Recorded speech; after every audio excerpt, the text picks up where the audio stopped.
Ben Brown, Evolution Martial Arts in Sparks, Nevada with Rich. Going over mount. We're talking about climbing our mount to high mount, which is where all the good stuff is. And then from there, you can turn it into S mount, keeping the pressure on them. And that opens up to a couple of awesome attacks. We just did the armbar video. Now we're gonna do triangle. Wherever there's an armbar, there's a triangle. Wherever there's a triangle, there's an armbar. They are right next to each other all the time, from anywhere. Okay, so you're laying this way. Let's come this way just a little. Perfect. This time I'm gonna go knee on belly. He frames, I pop up. I don't really care how you enter mount. But this is a cool, to me, the best thing you could do from knee on belly is go to mount. And I teach grapevine every time you go to mount. Unless you're getting advanced, then you don't need to. Because the goal is to climb your mount. And again, let's say I'm here and you have your elbows tight and your hands tight. I'm just gonna put pressure on your hands, which pops your elbows out, and then I climb. So this is where I wanna be. Here's what's cool. Let's turn this way. We did Americana from high mount. Okay, where that comes from is, and it's any way you do it, but this is a reliable way. I get my palms on this side, and I elbows in, and I just lean your arm down. And I wanna pin your wrist to the mat. I'm gonna wrap your head. Now, anytime I commit an arm that can't base, so if I commit this arm, and you start to buck me, I can't base. So I have to be ready to grapevine that far leg. Let's turn this way. Grapevine this leg if I commit this arm. Because now can you buck me?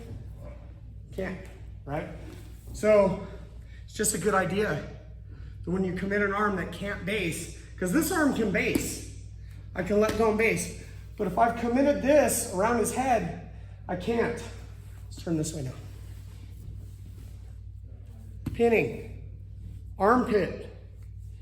And I'm gonna lever with my forearm and I'm gonna lift his shoulder up. And I'm gonna fill that space with my leg. I want my knee under his shoulder so he has no connection to the ground now. Now my goal is to get this leg over this arm, right? So I can start bringing it down. I can do this. I can be pressing in. This is what I'm after. Ready to base. Ready to base. So I'm here. I grab my own shin. This buys me time. Okay? And look, you're wearing all my weight.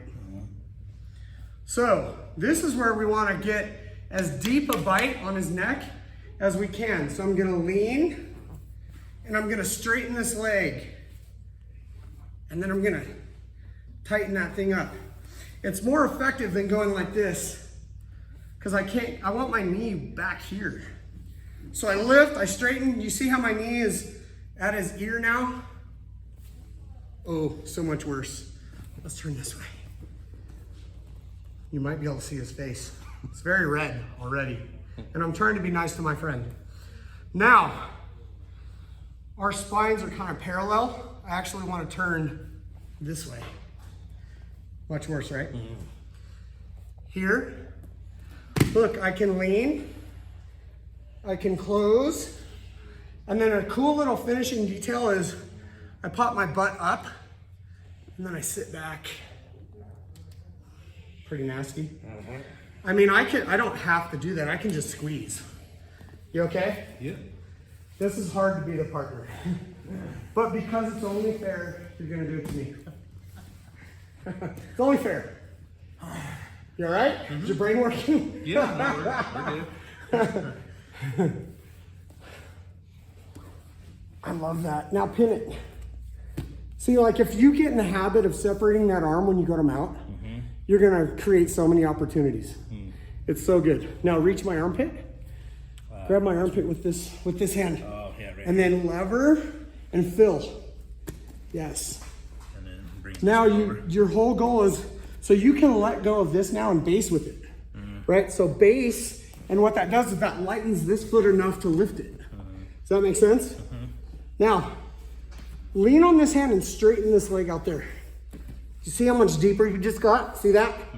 Oh man, I can feel it. Your whole thigh is cutting off the blood. Now the whole goal is to press my shoulder into this side. And to do that, you're gonna turn your hips that way. Oh yeah, oh boy. So you're gonna try to get, yes! Do you see how he lifted my head? And you got your leg, get your leg even further that way. Oh man, I'm so bad. Look at my face. Okay, now go ahead. Pop your butt up and sit back. Woo! Seeing stars. Yeah. So, I've been doing this 11 years, 11 and a half years, okay? There's a lot of people that have been doing it. Jason Swanson, who owns this gym, has been doing jiu-jitsu like 27 years. So, still, I know I have things to learn. So when I'm gonna teach something, because I don't go to mounted triangle that much. With this broken body, I am not that offensive anymore, right? So I'm gonna consult some people to see what they have to say about it. I consult Lachlan Giles, I consult the Grappling Academy, John Danaher almost always. There's just a few go-tos for me. And Craig Jones has an awesome video on this. Awesome. And he has little details that I didn't show here. Lachlan Giles has little details that I didn't show. These guys are masters of jiu-jitsu. I mean, they are some of the best people on the planet. I'm trying to take what they all say and put it into a format that works for most of the people in here. And most of the people that take these classes are kind of newer, right? So I'm not going into the weeds too much, but there's always more details, you guys. Especially the higher quality opponent that you're dealing with, all those little details matter, right? And so I'm Brandon McCragen, 10th Planet Decatur, I believe. His stuff is awesome. And there's more, but I always check out these few people. So I encourage you to do that. If you like what I showed, maybe type in mounted triangle and see what some other people say about it. But then the fact is you can't learn jiu-jitsu from watching videos. You have to take what the video says and then go try it in the gym. And you need training partners who will let you do that. So as I just said, I was trying to talk less and I ended up talking a lot more. But I think it's important stuff. Yeah, if you can get to mount and climb your mount, S-mount and armbar and triangle are great options. But if you can't keep the mount, if you can't get to high mount and keep it, then you will never tap anybody with any of this stuff. So most of your attention and energy should go into getting to those positions and keeping them. And then if you can do that, you get to put whipped cream and a cherry on the sundae and it's time to start tapping people. Cool?